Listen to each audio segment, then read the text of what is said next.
فرزند زہرا یہ حالات برے ہیں۔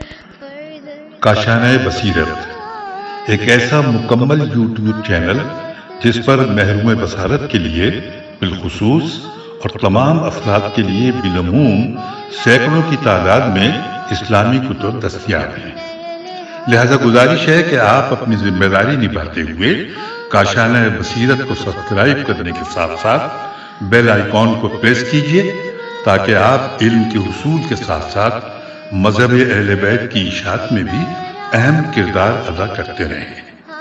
کاشانۂ بصیرت، کاشانۂ بصیرت، کاشانۂ بصیرت۔ فرزند زہرا یہ حالات برے ہیں۔ بسم اللہ الرحمن الرحیم۔ السلام علیکم سامعین، کاشانۂ بصیرت کے یوٹیوب چینل پر ہم اس نشست میں پڑھنے جا رہے ہیں مولا علی علیہ السلام کے کلام کا مکتوب 78 شرح نہج البلاغہ، تالیف آیت اللہ العظمی ناصر مکارم شیرازی، ترجمہ زیر نگرانی مولانا سید شہنشاہ حسین نقوی، پیشکش باب العلم دارالتحقیق کراچی، والیوم 11۔ اس والیوم 11 کے صفحہ نمبر 349 پر یہ مکتوب اور اس کی شرح موجود ہے۔ آئیے مل کر پڑھنے کا آغاز کرتے ہیں۔ مکتوب 78۔ امام علیہ السلام کا مکتوب ابو موسیٰ اشعری کے نام حکمین کے سلسلے میں اس کے ایک خط کے جواب میں، جس کا تذکرہ سعید بن یحییٰ نے مغازی، جو کہ کتاب کا نام ہے میم غین الف زے چھوٹیے مغازی میں کیا ہے۔ آئیے سامعین مکتوب کی سند پہلے پڑھتے ہیں۔ جیسا کہ مکتوب کے عنوان میں ذکر ہوا کہ سعید بن یحییٰ اموی نے، جو تیسری صدی ہجری کے علماء میں سے تھے، اسے اپنی معرفت کتاب المغازی میں نقل کیا ہے، جبکہ کتاب مصادر نہج البلاغہ میں بھی اس کے لیے ایک دیگر ماخذ ذکر ہوا ہے۔ اور اب آئیے ہیڈنگ پڑھتے ہیں، مکتوب پر ایک نظر۔ اس ہیڈنگ کے حوالے سے تفصیلات جانتے ہیں۔ یہ مکتوب جیسا کہ اوپر ذکر ہوا ابو موسیٰ اشعری کے ایک خط کا جواب ہے، جو امام علیہ السلام نے حکمیت اور قضاوت کی انجام دہی سے پہلے اس کے نام تحریر فرمایا تھا، اور اس میں اسے کچھ نصائح فرمائے تھے تاکہ راہ حق سے منحرف نہ ہو جائے اور صرف اسی چیز کو پیش نظر رکھے جس میں خدا کی خوشنودی ہو۔ اس مکتوب میں یہ بھی ہدایت کی گئی ہے کہ افواہوں پر کان نہ دھرے اور حاکم شام کی دھمکیوں اور تحریض کی کوئی پرواہ نہ کرتے ہوئے صرف حق بات کہے۔ واضح سی بات ہے کہ حضرت علی علیہ السلام سے متعلق پیغمبر اکرم صلی اللہ علیہ وآلہ وسلم کے نصوص سے قطع نظر عام لوگوں خصوصاً اصحاب پیغمبر صلی اللہ علیہ وآلہ وسلم کی امام برحق کے ہاتھ پر بیعت بھی کسی پر مخفی نہ رہی ہوگی، اور داستان حکمیت میں بھی یہ حقیقت یہاں تک کہ ابو موسیٰ جیسے لوگوں پر بھی یقیناً پوشیدہ نہ رہی ہوگی، اگرچہ وہ عمر و آس کے دام میں پھنس گیا اور حضرت علی علیہ السلام کی نسبت بغض و کینے کے سبب حق کا دفاع نہ کر سکا۔ اور آئیے مکتوب کا متن پڑھتے ہیں۔ عربی کا پیراگراف، اس کے ابتدائی اور اختتامی کلمات آپ کی سماعتوں کی نظر۔ فَإِنَّ النَّاسَ قَدْ تَغَيَّرَ كَثِيرٌ، اور اختتام ہو رہا ہے جن الفاظ سے وہ ہم اب پڑھتے ہیں، ہے کہ بے اقاویلی و السوئی والسلام۔